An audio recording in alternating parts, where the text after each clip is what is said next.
আসসালামু আলাইকুম প্রিয় দর্শক। আপনারা সবাই কেমন আছেন? আপনাদের জন্য আরো একটা রেসিপি নিয়ে চলে আসলাম।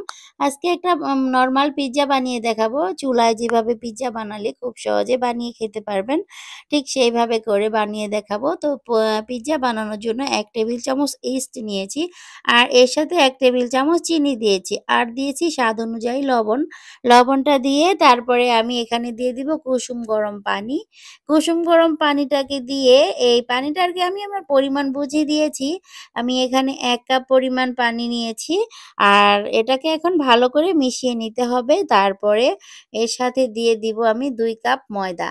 ২ কাপ ময়দা আমি নিয়েছি মেপে। এই ময়দাটাকে এখন একটু চেলে নিব আরকি সুন্দর করে। এতে করে ময়দার মধ্যে যে গুটি ভাব থাকে সেটা চলে যাবে এইজন্য। তো এই যে ময়দাটা আমাদের চেলে নেওয়া হয়ে গেছে, এটাকে এখন আমি হাত দিয়ে ডলে খুব ভালো করে একটা মসৃণ ডো তৈরি করে নিলাম। তো এখন এই ডোটাকে আমি ঢেকে রেখে দিব ১০ মিনিট না ৩০ মিনিটের জন্য। ৩০ মিনিট অথবা ৪০ মিনিট কোনো ব্যাপার না। মানে যত বেশি সময় রাখা যাবে ততটাই ফুলবে এই ডোটা। আর এখানে নিয়েছি কিছু মুরগির গোশত, বুকের গোশতটা আরকি। এটাকে জাস্ট লবণ দিয়ে একটু ভেজে নিয়েছিলাম। তারপরে বুকের গোশতটাকে ছোট করে কেটে নিয়েছি। আর এর সাথে নিয়েছি মোজারেলা চিজ। এটা আমি গ্রেটার দিয়ে গ্রেট করে নিয়েছি। তো এখন আমাদের এই যে ডোটা ৩০ মিনিট পরে ফিরে এসেছি। দেখুন ফুলে ডাবল হয়ে গিয়েছে।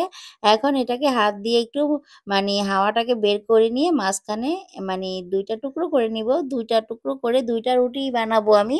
তো এটা আরকি এই এখন এই ডোটাকে মানে একটু ভালো করে মথে নিয়েছি। হাত দিয়ে মথে নিয়ে তারপরে একটু গোল করে একটা বল বানিয়ে নিব। তারপরে এই বলটা দিয়ে সুন্দর করে রুটি বানিয়ে নিব। তো রুটিটা কিন্তু একটু ভারী হবে, একেবারে পাতলা হবে না, আবার অনেক বেশি ভারী হবে না। আপনারা দেখে বুঝে নিবেন আসলে। আমি যেরকমটা বানাচ্ছি দেখে বুঝে নিবেন। তো এই যে দেখুন এরকম করে বানিয়ে এর উপরে আমি মোজারেলা যে চিজটা আগে থেকে গ্রেট করে রেখেছিলাম সেটা দিয়ে দিচ্ছি। তো সেটাকে সুন্দর করে বিছিয়ে দিয়ে এর উপরে আমি দিয়ে দিব এই আগে থেকে যে ভেজে রাখা চিকেনের বেসটা সেটা আমি ছোট করে কেটে নিয়েছি। আগেই বলেছি সেটাই আমি উপরে দিয়ে দিচ্ছি। তো আজকে আমি টমেটো সস দিব না। জাস্ট এভাবেই বানাবো। ওরা আরকি এভাবে খেতে চেয়েছে। এভাবে ওরা অনেক বেশি পছন্দ করে আমার মেয়েরা আরকি। তো এই যে মোজারেলা চিজটা আমি একটার মধ্যে ১ম এ দিয়ে দিলাম। তারপরে ২য় টার জন্য রেখে দিলাম কিছুটা। এখন এভাবে করে উপরেও আরো একটু দিয়ে দিলাম। এখন এর মুখটাকে সুন্দর করে সিল করে নিতে হবে আরকি। তো এই কাজটা কিন্তু খুব ভালো করে নিতে হবে। তো এখন আমাদের এই যে মোজারেলা চিজটা দেওয়া হয়ে গিয়েছে। এখন আমি যেভাবে করছি দেখুন এইভাবে করে আস্তে ৪-৫ টাকে ঘুরিয়ে সুন্দর করে আমি একসাথে করে সিল করে নিচ্ছি। তো এতে করে কিন্তু ভিতর থেকে যে মোজারেলা চিজটা এটা যখন গলে যাবে তখন কোনোভাবেই বের হয়ে যাবে না, ভিতরেই থাকবে। আর এই চিজটা দেওয়ার কারণে এই মানে এই পিজ্জাটা খেতে অনেক বেশি মজাদার হয়, অনেক লোভনীয় একটা খাবার। আমার মেয়েরা তো অনেক বেশি পছন্দ করে এই খাবারটা। ওদের জন্য মাঝে আমাকে বানাতে হয়। তো আগেও একবার হয়তো দেখিয়েছিলাম, আমার মনে নেই সঠিক। তো যাই হোক আজকে আবার আপনাদের মাঝে শেয়ার করলাম। আর আমার এই কাজটা আপনারা দেখেই বুঝে নিবেন আসলে মানে কিভাবে আমি কাজটা করছি। তো এই যে দেখুন কত সহজে মুখটাকে বন্ধ করে নিলাম। তারপরে একটু ময়দা ছিটিয়ে দিচ্ছি। দিয়ে এখন আমি এটাকে উল্টিয়ে নিব। উল্টিয়ে নিয়ে এই পাশটাকে হাত দিয়ে চেপে একটু বড় করে নিলাম। তারপরে এই পাশটাও একটু বড় করে নিলাম। তারপরে হালকা হাতে একটু বেলনি দিয়ে বেলে নিব। যাতে করে মানে খুব জোরে চাপাচাপি করা যাবে না। তাহলে কিন্তু ভিতর থেকে চিজ অথবা এই যে গোশ দিয়েছি সেগুলোর সাথে চাপ খেয়ে আবার ফুটো হয়ে যেতে পারে তাই। আস্তে করে বানিয়ে নিলাম। তারপরে এই যে ফ্রাই প্যানটা মিডিয়াম হিটে থেকে একটু কম হিটে বসিয়ে রেখেছিলাম ৩-৪ মিনিটের জন্য। তারপরে এই যে রুটিটাকে আমি এই যে এভাবে করে উল্টিয়ে দিচ্ছি দেখুন। জাস্ট এভাবে উল্টিয়ে দিয়ে আবারও ঢেকে রেখে দিব ২-৩ মিনিটের জন্য লো হিটে।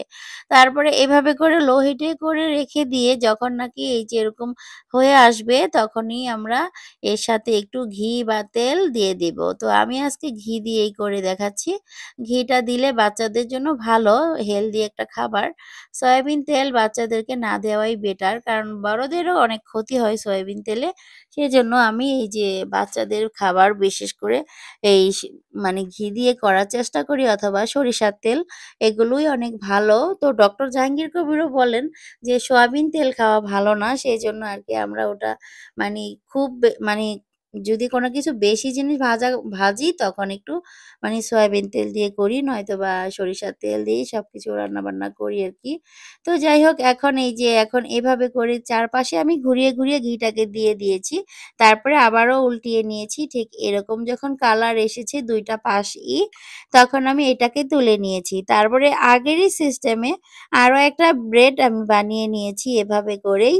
তো এটাকে আমি এখন এই যে ফ্রাই প্যানে দিয়ে দিলাম। দিয়ে চুলার হিটটাকে লো করে ঢেকে রেখে দিব ২ থেকে ৩ মিনিটের মতো। ৩ মিনিট পরে এটাকে আবার উল্টিয়ে দিয়ে ভেজে নিব। তো একটা ১ম এ আপনাদেরকে কেটে দেখাচ্ছি। ঠিক এইভাবে করে ৪ টা টুকরো করে নিয়েছি ১ম টাকে। তো সকালবেলা তো সবারই ক্ষুধা লেগেছে, নাস্তা খাবে। তাই একটা বানিয়ে বাচ্চাদেরকে খেতে দিচ্ছি। দেখুন এই যে এই মোজারেলা চিজগুলো দেখুন কত সুন্দর হয়েছে গলে, গলে পড়ছে। তো যাই হোক এটা আরকি অনেক গরম ধরে দেখানো যাচ্ছে না। এইজন্য আরকি ছেড়ে দিলাম। তো আমার রেসিপিটা যদি একটু হলেও ভালো লেগে থাকে তাহলে অবশ্যই লাইক, কমেন্ট, শেয়ার করবেন এবং আমার চ্যানেলটাকে সাবস্ক্রাইব করে আমার পাশে থাকবেন। সবাই ভালো থাকবেন। আল্লাহ হাফেজ।